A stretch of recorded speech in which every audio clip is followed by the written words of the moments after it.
Japan is one of many countries on my bucket list to visit. Located just to the south of Korea, Japan, as you may already know, has but a rich history that stems far into their dynasty age. Japan is known for many things. The most popular ones are anime, which I honestly wouldn't have a childhood without, drifting, and square fruits.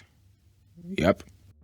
Sakura, or cherry blossom, being Japan's national flower. However, we're going to dive into their traditional music and instruments, more specifically the kodo. I will be quoting from sites in this video, and I want to give credit to those who wrote it. The links from where I get my information will be in the description below.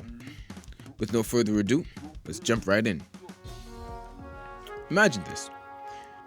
You are walking in nature, and a plethora of sounds envelop you. What do you hear?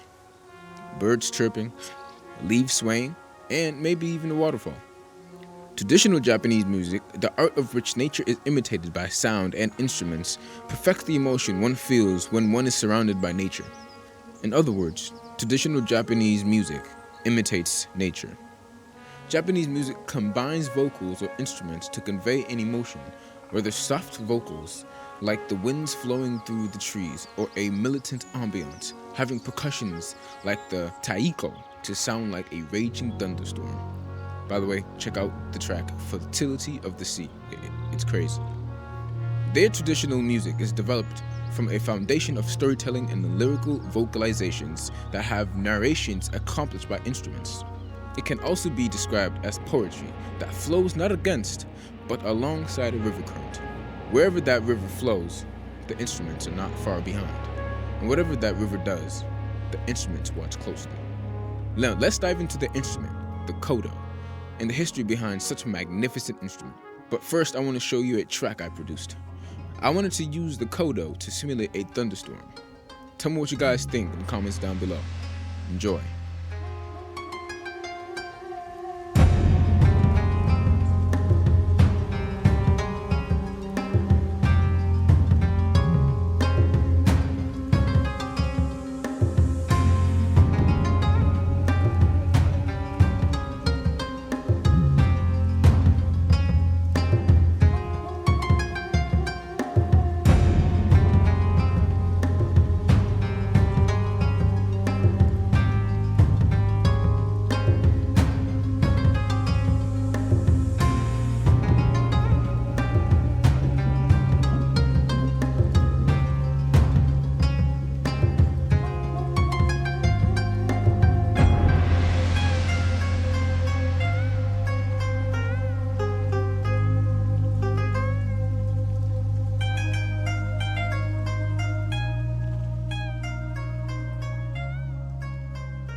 The history of the Japanese kodo dates back to the year 700, which was around the Nara period.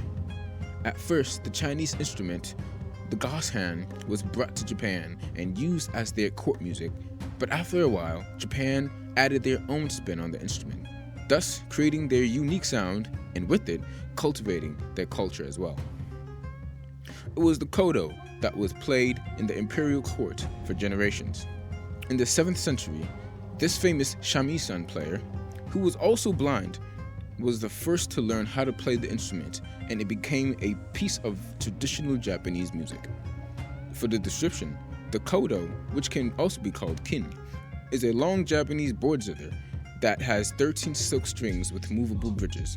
Paulownia wood was mostly used to craft the kodo, and it stretched to about 74 inches long. I did some research and came across this website, wrote Tanaka. They couldn't have said it better, stating, "The kodo is played by plucking the strings with the thumb and first 2 fingers of the right hand, which are fitted with ivory plectrums called sume. The left hand, in traditions after the 16th century, may alter the pitch or sound of each string by pressing or manipulating the strings to the left of the bridges. Various pentatonic tuning are used, depending on the type of music being played." Here is a quote from SPICE, Stanford Program for International and Cross-Cultural Education. Japan was isolated from much of the outside world from the beginning of the Edo period, 1603, until the Meiji Restoration of 1868. During this time, most Japanese people did not have the opportunity to hear new music from China or other countries. In addition, the musical culture encouraged imitation rather than innovation, so their music did not change much. Therefore, most Kodo music from this time sounds alike, with only subtle differences. The end of the 19th century was a time of great westernizations in Japan, and one of the changes was the introduction of Western music into the school curriculum. This had a great impact on Kodo music. By the 1920s, people began to prefer music they learned at school, and few people listened to and learned traditional music. With the decline in the number of people interested in traditional instruments in the 20th century, composers of those instruments tried to change the music to make it more attractive to the average person. The most influential of those composers was this man. He composed more than 500 pieces in his lifetime, and his work incorporated new playing techniques, musical forms, and new instruments. Many of new ideas came from Western music, and it made his compositions more accessible to ordinary Japanese. I also wanted to make a track using the Japanese Kodo and merge today's music with it. I used a sample from the famous traditional track, Cherry Blossom, and I hope you guys enjoy it. What are your thoughts? Comment down below.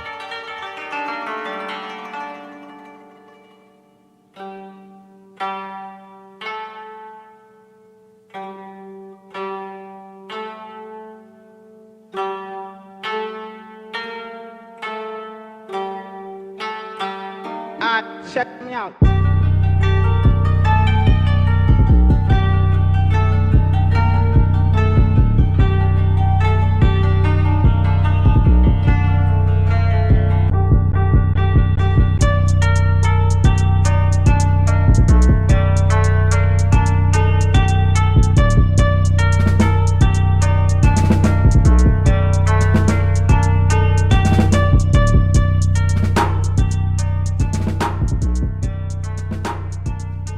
Today, although the Kodo is used in many beats and songs, very few know about the history of the sound in which they consume. This video is aimed to shed light on the not so popular masterpieces of the Kodo, and this is only a mere push start. Learning about the Kodo was an experience, and I hope it will be for you when you continue your learning. If you found value in this today, subscribe for more like this. What instrument should we talk about next? Comment down below and you could be the sponsor for the next video. Cheers.